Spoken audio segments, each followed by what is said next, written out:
When we invest in ourselves, we all shine.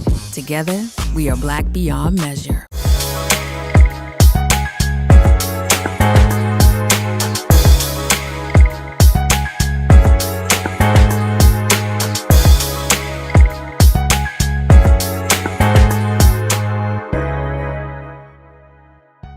I'm Deborah Owens, America's Wealth Coach, and it's time to get wealthy.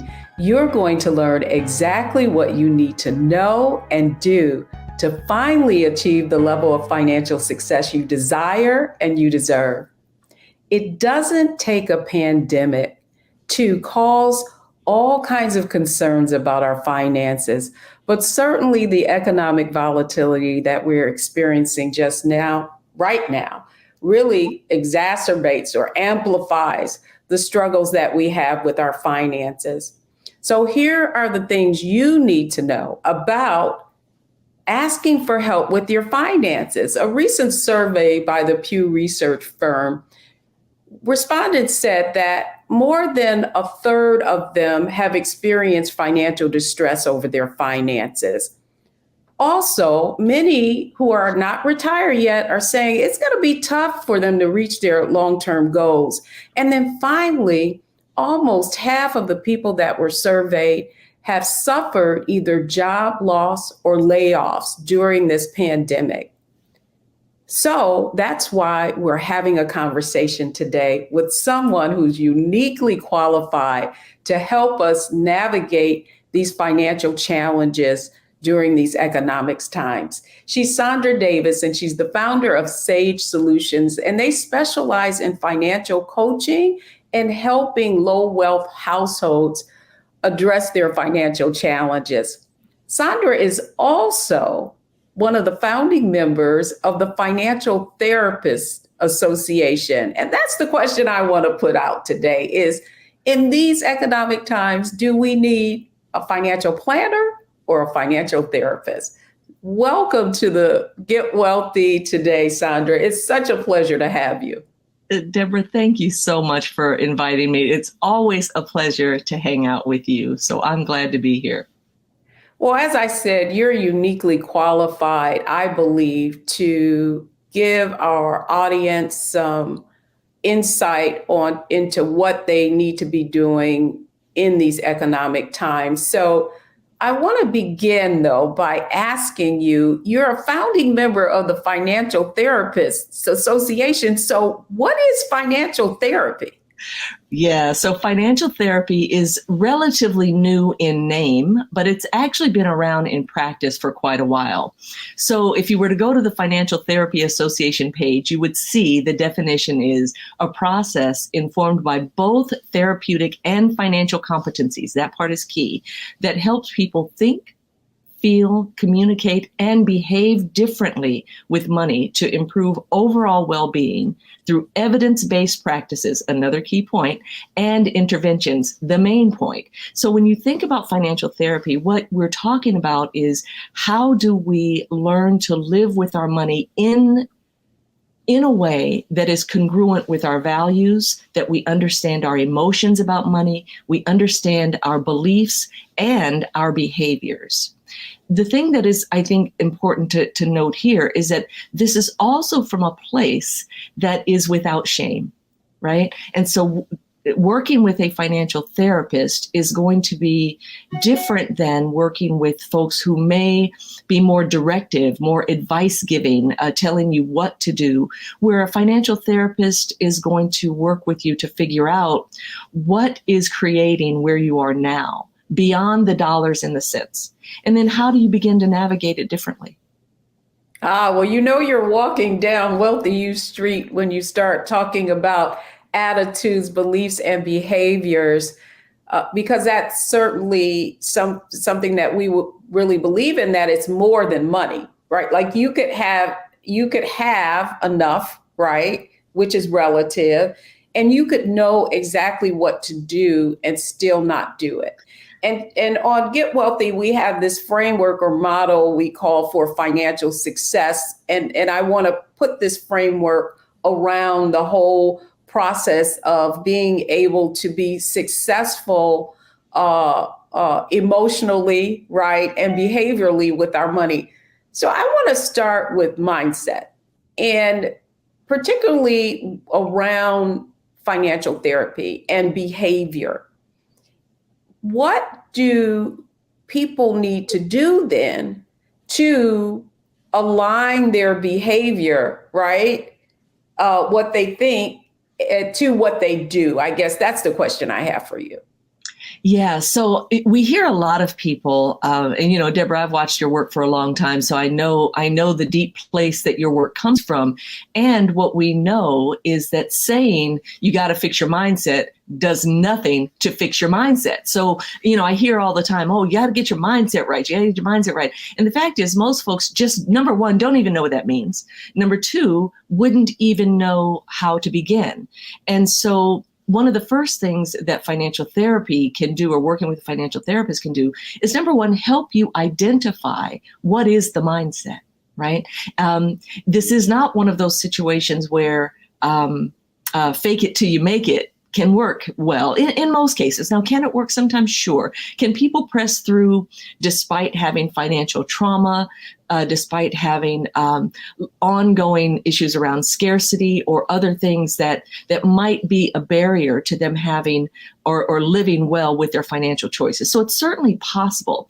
The fact is, we want to make sure that people have the resources that they need internally to be able to recognize what's going on with my mental perspective around myself, worth, wealth, and how do I earn money? How do I keep what I earn? How do I align my behavior with the things that I value most? And that's often the first step, really recognizing what's going on now. Right. And so much of our work is steeped in, so that evidence base that I talked about earlier, so much of that is steeped in understanding how people change. And there are many theories about how people change. And so it's important to recognize that there's no aspect of our lives that money doesn't touch. Number one. So if you're struggling in your work life, if you're struggling in your home life, if you're struggling in just your self-care overall, chances are you're going to be having some financial implications, right? Money may not be the cause, but often money may be impacted by all of those other factors that are going on. So when we say the word mindset, it's bigger than what it sounds. It sounds very easy. Just change how you think about it. Well, that can be true, and often it is not. And so if you find yourself trying to do something differently and having difficulty making that change sticky, talking to someone who specializes in understanding limiting beliefs, understanding financial trauma, understanding things like financial infidelity, right? When you and your partner are maybe not on the same page and there's secrets around money. So financial therapy is broader than what you might think. It doesn't mean that financial planning isn't necessary. That's a different thing, right? Having a plan is necessary. Sandra, you brought something up that I thought was really critical, and particularly when it comes around mindset, and it is our beliefs, right? And so it's one thing to be in the present, but often our behavior in the present is as a result of what our beliefs are. And we've actually gotten those beliefs. I think I saw a study that said something like by 8 years old, you have already sort of adopted values around money based on what you've seen your family do. And it could be either way. It could be either, I see my family struggling. I want to make sure that I never struggle. And so that you may go to one extreme, or that, and we've seen it in Wealthy You, where one of our members said, well, the reason I have 25 credit cards was because that's what my mother had. And so all I had, so I would see this rubber band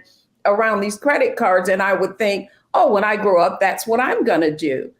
How would a financial therapist help you get underneath those beliefs and maybe adopt new ones that are going to be more in your interest?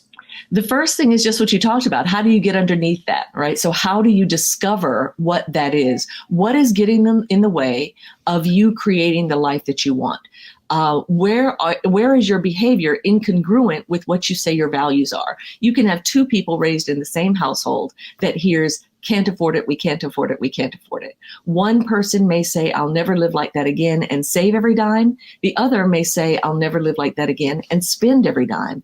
And so each person is individual. And so the therapist is going to work with you as an individual. So rather than just focus on what behaviors you should be doing, we're first going to focus on what created the behaviors. Now, where therapy and coaching is a bit different is therapy will go looking back. Therapy will go into what might even be diagnosing things that might create hoarding or overspending or things like that. Whereas coaching is going to stay future focused.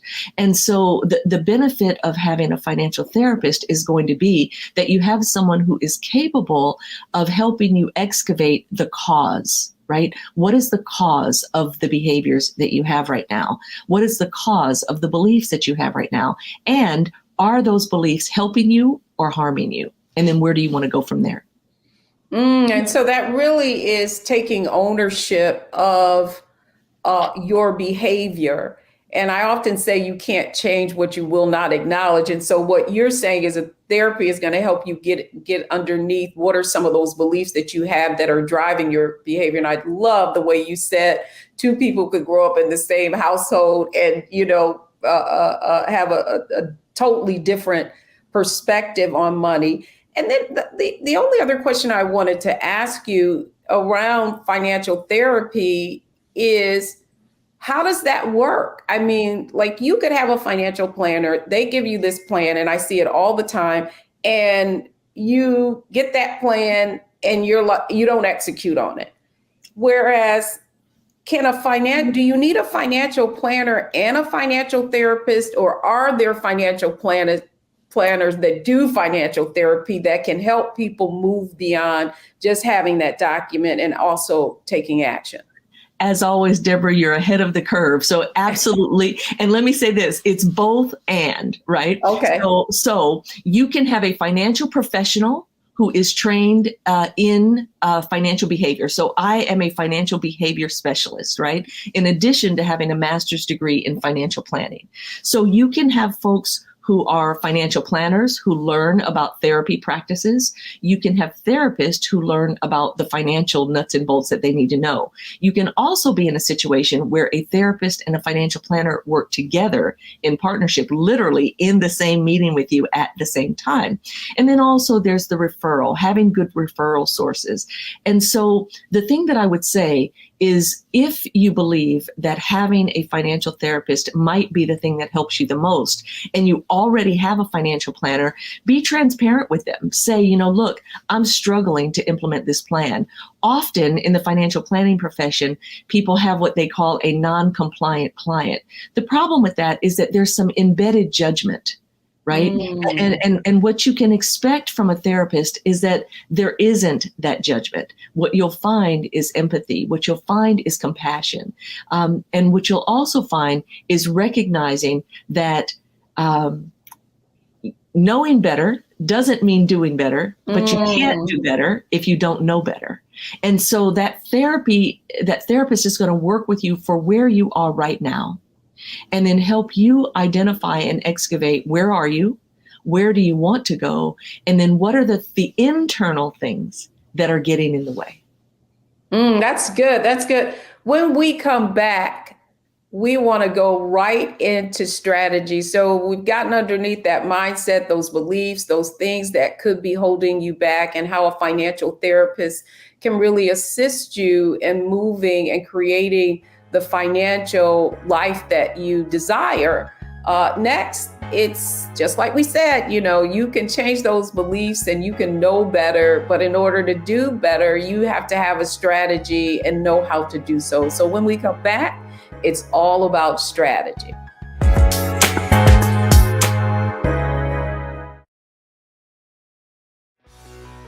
Let's be honest, as successful women, we're crushing it.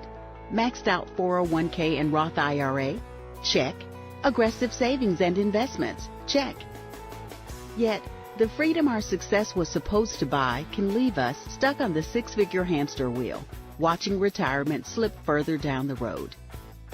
There's another way. Get coaching courses and community at wealthyu.com. When we invest in ourselves, we're investing in what's next for all of us. Growing, creating, making moves that move us all forward. Together, we are Black beyond measure. When you talk about blackness and what happens in Black culture, we're about covering these things that matter to us, speaking to our issues and concerns. This is a genuine people-powered movement. There's a lot of stuff that we're not getting. You get it, and you spread the word. We wish to plead our own cause. Too long have others spoken for us. We cannot tell our own story if we can't pay for it. This is about covering us. Invest in Black-owned media. Your dollars matter. We don't have to keep asking them to cover our stuff. So please support us in what we do, folks. We want to hit 2,000 people, $50 this month, raise $100,000. We're behind 100,000, so we want to hit that. Y'all money makes this possible.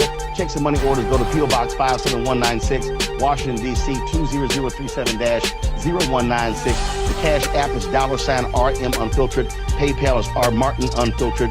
Venmo is RM Unfiltered. Zelle is Roland at RolandSMartin.com. When we invest in ourselves, we all shine. Together, we are Black beyond measure.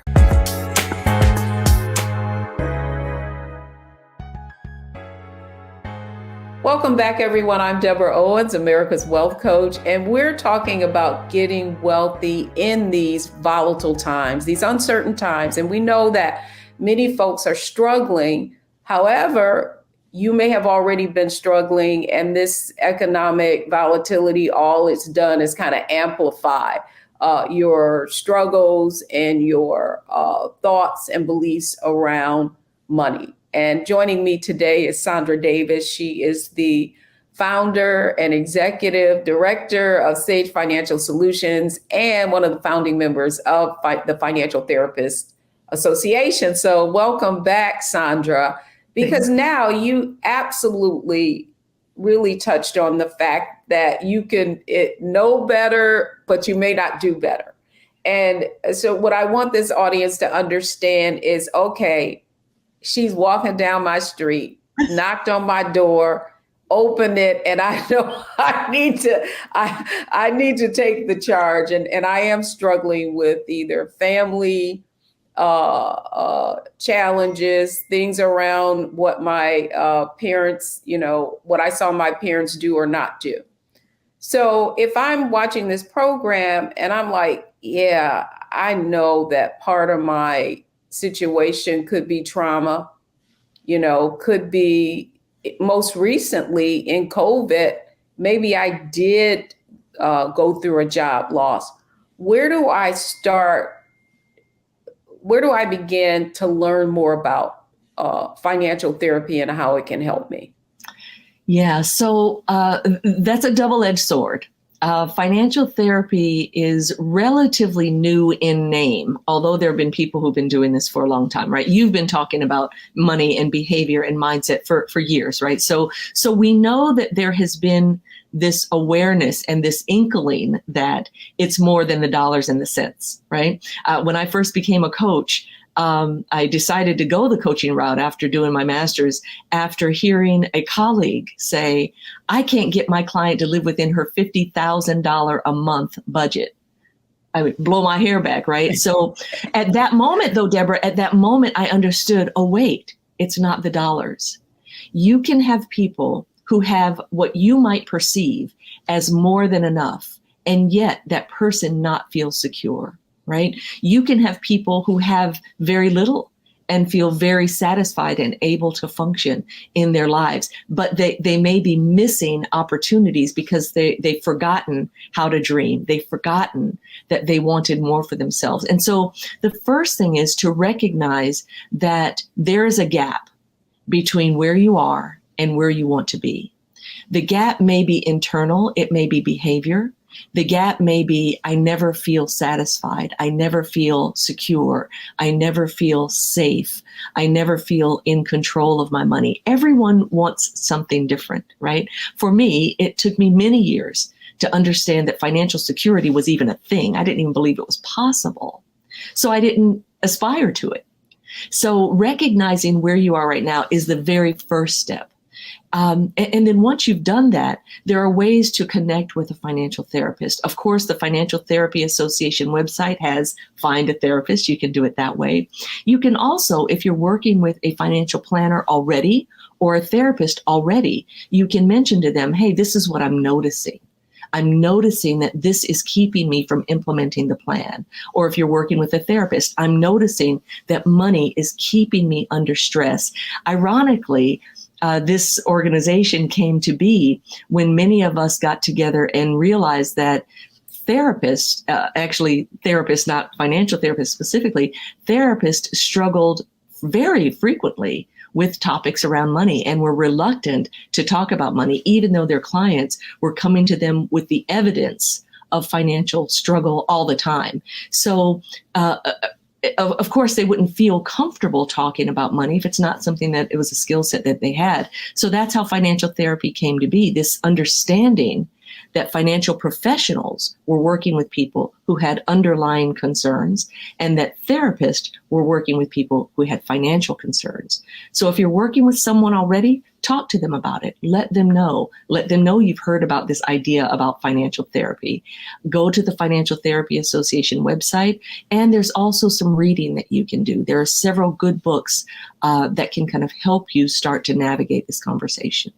Well, I'm so glad you said that. You brought up probably the number one challenge for so many folks around money is talking about it.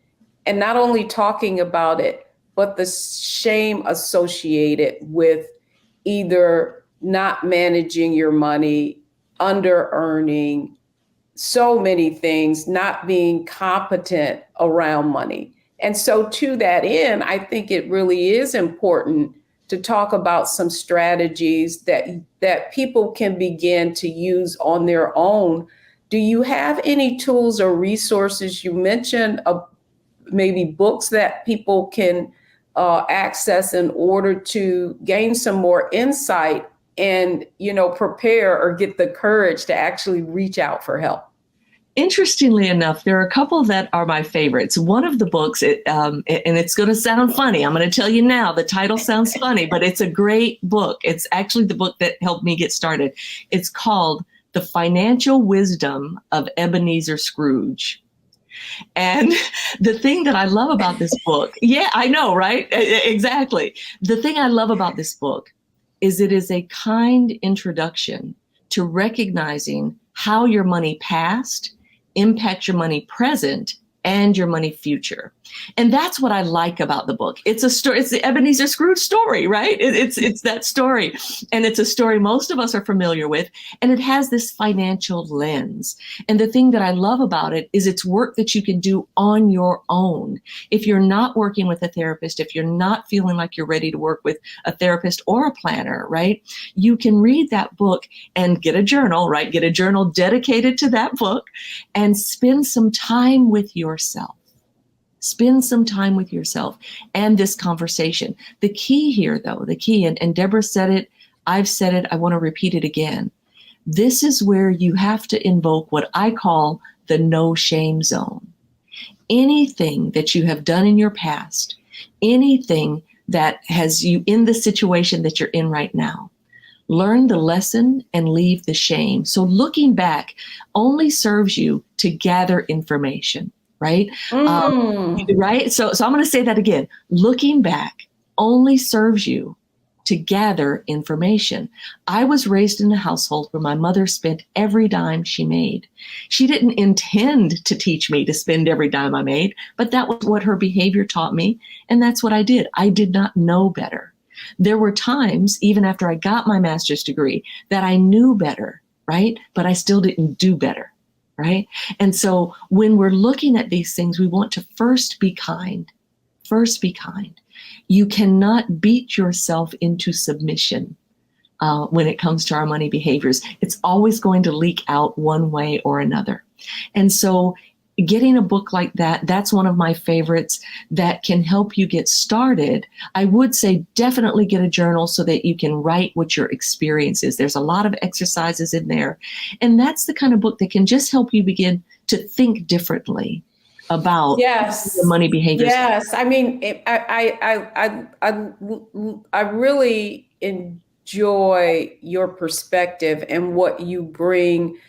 What I want this audience to know is that so much of your work, even though you have this master's in financial planning, you have this behavioral, what is it? Behavioral science? Financial behavior specialist. Yes. Yeah, financial behavioral specialist, that what you're really trying to bring to this conversation about wealth for people of all incomes is not only the knowledge of how to build it, but also to understand that you can leave shame at the doorstep. You said something interesting, and I think it's really important for people to hear this, and that's leave the shame. And I often say that you never lose. You either win or you learn. And so much of what we can accomplish and so much of our ability to move forward and away from that shame, which oftentimes paralyzes us from, even moving beyond anything, is to understand that, okay, that didn't work out. What did I learn from this? And let's move on. Great information. And so when we come back, Sandra, I want to really talk about, we've talked about some of the tools, and now I want to give people maybe some steps on some first steps that they can do to actually apply some of the concepts that we've discussed today. So don't go anywhere, folks. When we come back, it's not enough to know better. It's not enough to be aware that there are resources available to you. Now, what are the next steps that you need to take if you feel like we've described some of the challenges that you may be having yourself? And we'll cover that when we come back. So don't go anywhere.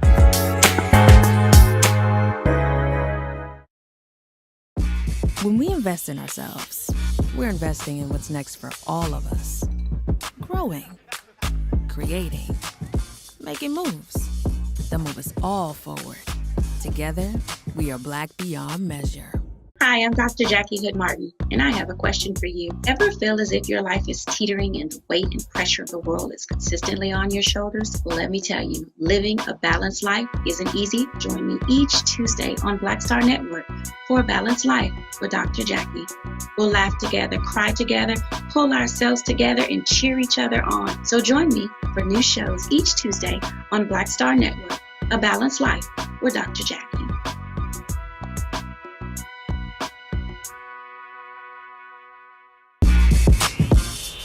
When we invest in ourselves, our glow, our vision, our vibe, we all shine.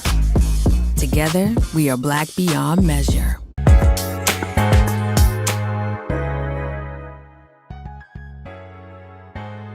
Welcome back, everyone. We're talking about the challenges that many of us are facing during these volatile economic times. And oftentimes it's not only money, it is the psychological, the financial stress that we're all feeling. And oftentimes what we need is help. And that's why I'm happy to be having a conversation with Sandra Davis, who is the founder of Sage Financial Solutions and also focuses on people of all incomes really taking control of their finances. And so, Sandra, we've talked about financial therapy. You've given us some tools and resources. You talked a little bit about the one book that you gave us. If you could repeat that again, but I want to get into the whole journaling aspect of getting underneath what some of your financial challenges are. Yeah, so the book is The Financial Wisdom of Ebenezer Scrooge. It is the classic Christmas Carol story, right? And it's a financial lens, and it looks at your financial past, how it affects your present and your future. And that's what I like about it. I like that it is a story, and we get to create our story as we're reading. So that's what the journaling is all about. So there's one thing I want to say, Deborah, before I jump into that, and that is times of crisis, like what we've just experienced with the pandemic, what our current economic situation is, often this is the time that we're willing to look at ourselves and how our behavior change might need to happen. We also can look at how external forces impact our choices. So if you're finding that there are external reasons that are causing you to behave differently, like for instance, for me, one of the things that I notice about myself is that I feel like I deserve to eat out because I'm tired. I've been locked up, right? So been locked up in this house and all of these things. So I then have to determine whether or not that perspective is helping or harming me. And so what the journaling will do is anytime you have an inkling that has financial implications, right? Something that's going on for you that has financial implications, you can write about what's happening for me right now, right? And so for me, I put myself on a budget. I had to change my budget, right? I put myself on a budget, and then I had to consider, what was I giving up? And then how did I feel about what I was giving up? And so for me, it was my eating out budget. And it wasn't about a giving it up, but a rejiggering, if you will. And so journaling allows us to really experience what's going on. So for me, eating out is nurturing. For me, eating out is not having to think about the headache of planning meals, not having to mess with the dishes afterwards, right? And so for me, the journaling is, these are all the things that happen for me when I eat out. Now, when I look at my eating out bill at the end of the month and I see how much I've spent, what happens for me then? Is what I'm doing getting me what I want? And if it's not, what do I want to do differently? Well, it is interesting in terms of behavior. What I found sometimes is that you are observing people and you're wondering why they're behaving in that way. And I think the point that you're making is that typically we're getting something out of it, even if it's not working in our interest. In your case, you talked about all the things that you were getting out of it. You don't have to clean up the dishes and that sort of thing. But you were looking at that bill at the end of the month and saying, man, look at all the money I spent on that. Was it really worth it? And so the other question that I have for you just around execution is, I'm sure there are many people, as I talked about in the beginning about this Pew Research survey, that have found themselves in, financial circumstances where perhaps they've had a job loss. They've never experienced that before, right? Perhaps they've had gotten ill, and so now they have medical bills. They've never experienced that before. And now, because they've never experienced it, right, they don't know how to cope. Yeah. So it's one thing if you've struggled and you've under-earned, but it's another thing, to your point, if something sudden happened. So what advice would you give to someone who's experienced a change because of COVID and they're having trouble coping? Yeah, there are a couple of things about that. Often people will shame and abuse themselves even when the circumstances are beyond their control. And so the very first thing that I encourage people to do is start with making sure that you are clear about and accessing anything and everything that is available to you. Right? So some of that behavior got normalized during the pandemic, and people were able to get unemployment benefits if they were not able to get them before, or had never thought about getting them before. And so the first thing that I would say, if you're finding yourself in a position where you really do need public support, that's what it's there for. The reason in this country that we have a social services safety net is for those reasons, right? I don't know about where you all are, but where I am, homelessness is running rampant. People who were housed are now living in RVs, living out in public settings, right? And so what we want to do is make sure that you're using whatever is available to you as a resource to keep yourself safe, right? Really taking care of housing, food, healthcare, and using the services that are available to you. That's why we pay for them as taxpayers, so that they're available when people in our society need them. So the first thing I would say, if you're feeling any kind of shame or discomfort around having to access things that maybe you never had to before, but have been paying into all of your working life, this may be the time to check into that. Also, community-based organizations. There are so many community supports that are available that are outside of the government social services system that can help you with that. There are food banks. There are all kinds of supports. And I would say, if you notice that there's any shame or discomfort with accessing things like that, that's really good information for you. If you feel that there's something, somehow a flaw of yours that causes that, that's good information for you. I would also say, don't believe it. I would say that we've just come out of one of the most difficult times in our country's history, and it's affected more people than most things that have happened and been traumatic in our country's history. And so we may need a boost. We may need a jump start.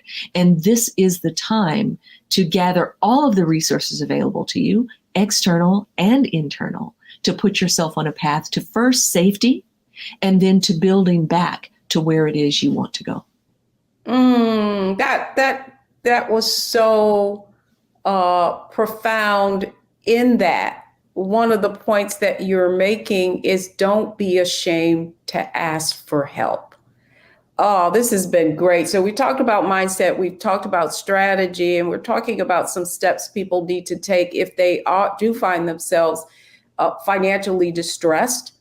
Certainly because of the pandemic. And now we're seeing inflation and all these other things happening, interest rates going up, and it's making it even more difficult to find housing and those sorts of things. So when we come back, Sandra, it's kind of our wrap up where we want to take what we've talked about today and deliver it in a way that people can take action. So don't go anywhere, folks. When we come back, it's our Analyze, Optimize, and Maximize on this information segment. Don't go anywhere, folks. We'll be right back.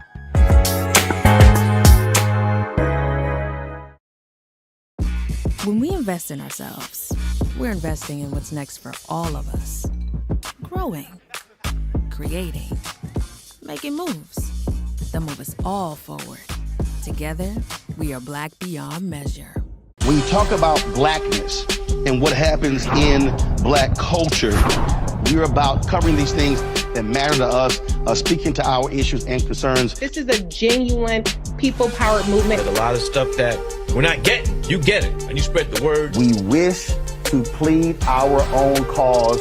Too long have others spoken for us. We cannot tell our own story if we can't pay for it. This is about covering us. Invest in Black-owned media. Your dollars matter.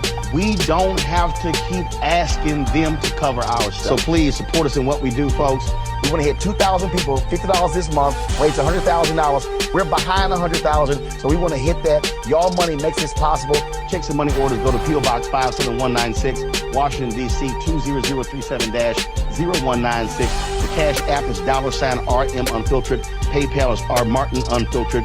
Venmo is RM Unfiltered. Zelle is Roland at RolandSMartin.com. When we invest in ourselves, we all shine. Together, we are Black beyond measure.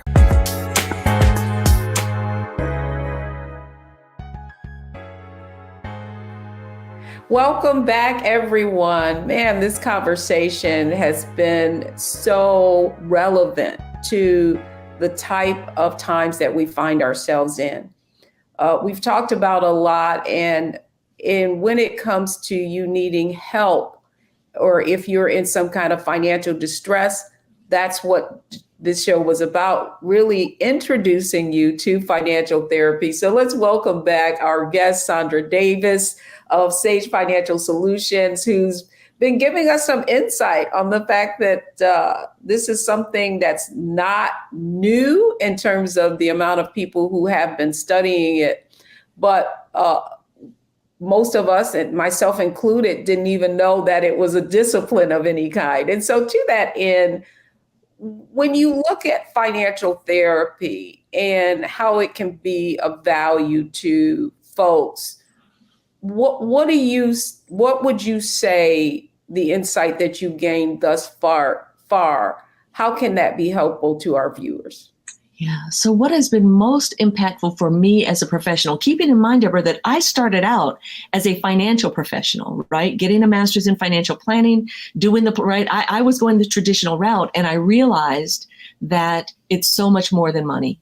There's so much more than money. So fortunately, very early in my career, I started learning about the psychology of money. And the CFP board, the Certified Financial Planner Board, recently put out a book for financial planners, The Psychology of Financial Planning. And I'm one of the contributing authors to that. And what's important about that is that it helps us understand, how do people change? And one of the models that's very, very prominent is called the trans-theoretical model of change. And it's all those big words, I know, right? All those big words to say,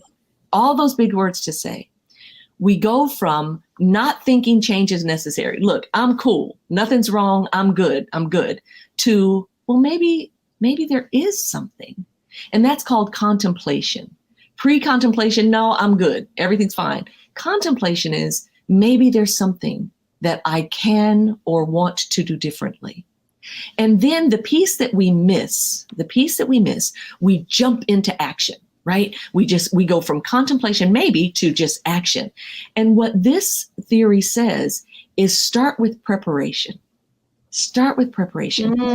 Yeah, and this is why I bring this up. I mean, you all think I might just be dropping big words, but no. I say all of that because the preparation is key. Beginning to think about, what is important to me about this change? How will this change make my life better? How will this change make the people I care about feel safer, right? Whatever is important to you, how will these changes that you're thinking about making be satisfying? And then starting to gather the resources that you need, the internal, the fortitude, right? And then the external. There's a tool that I use in my coaching program that's called Getting to the Heart of Your Financial Goal. And we start with, where are you now? So if we're going to take budget, right? Where are you now? Literally 2 years ago, I was not documenting every dime I spent, right? So that meant sometimes I had a good feel for what was going on, other times not so much. Where did I want to go? Where I wanted to go was, I wanted to know where every dime I have went. How will you know when you get there? I'll know because I can look at my statement at any given point in time and know not only how much do I have, how much I've spent, and am I spending congruent with what I care most about? And then looking at the options and the obstacles. What can make this work? What will be good for me about this? What are the things that are going to get in the way? I really don't like tracking my spending. I really want to do whatever I want to do. And being honest with myself, right? Being honest with myself. And then ultimately, what is most important about doing this?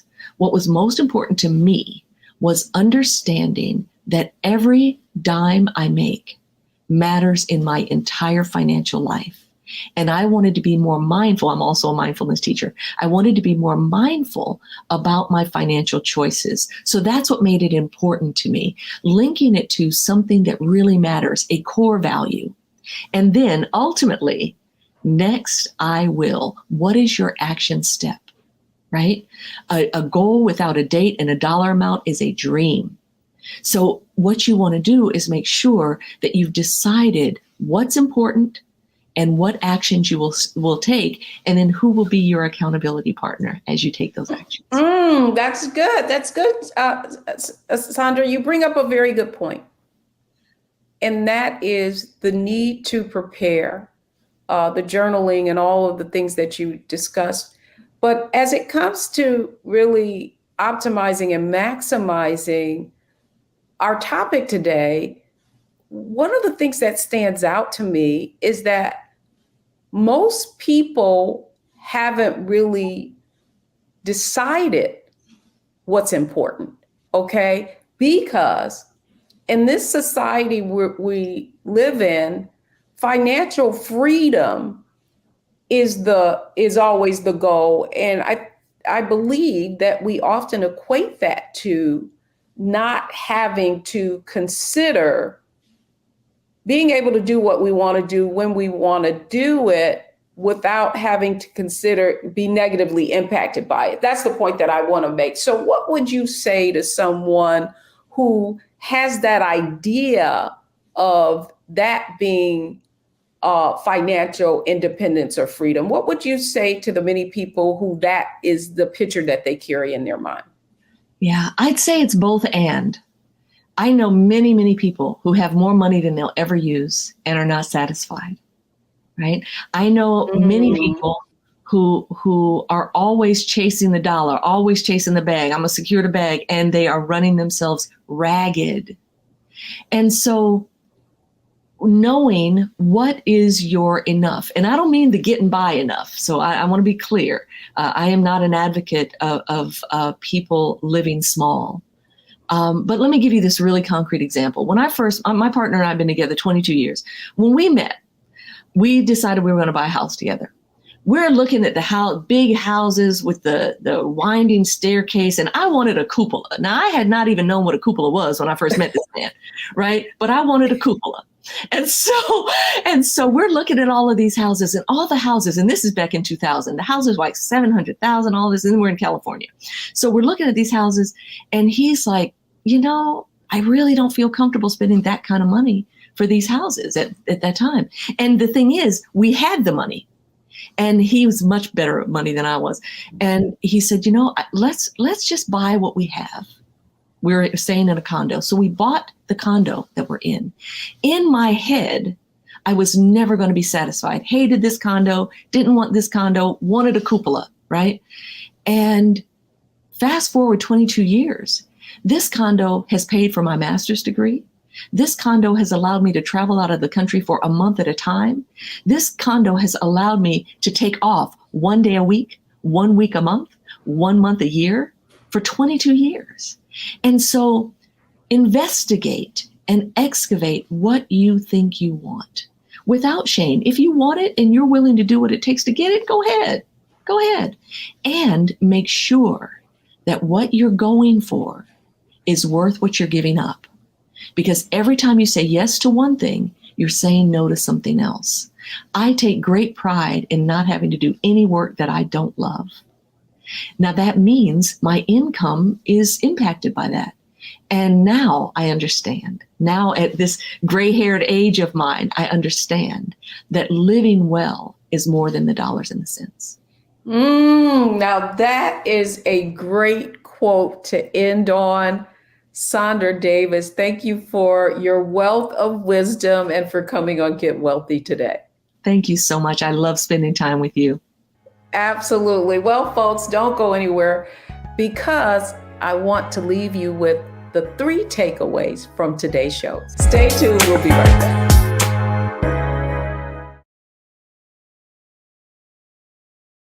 When we invest in ourselves, we all shine. Together, we are Black beyond measure. Hatred on the streets, a horrific scene, a white nationalist rally that descended into deadly violence. White people are losing their damn minds.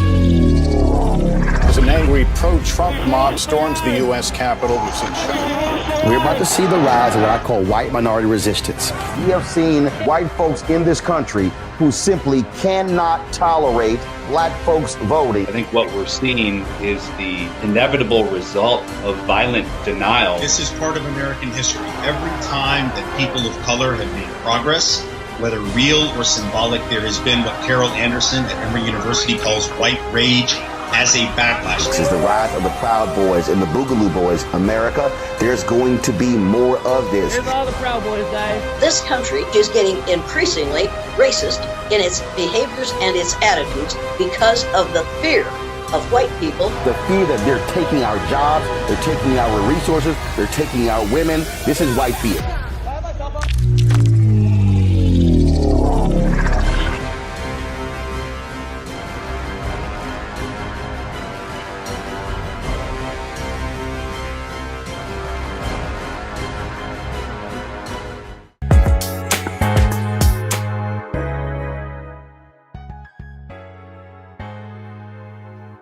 Welcome back, everyone. I hope you enjoyed this conversation around financial therapy and understanding that in spite of the economic volatility and distress that we're all experiencing, what's most important is that you're not afraid to ask for help. And so here are the 3 takeaways from today's show.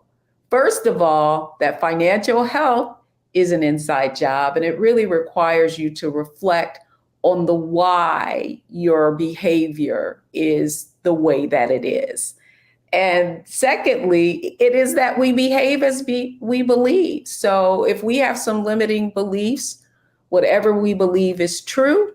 And in order to move beyond that, we've got to go inside and figure out what we need to change. And then finally, that ultimately, it's more money will not solve our problems. The ability to manage what we already have is true freedom.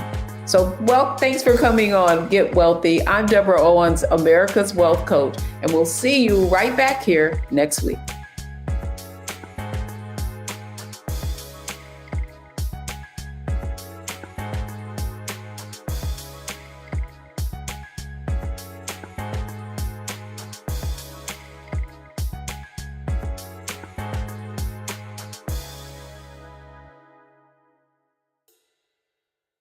When we invest in ourselves, we all shine.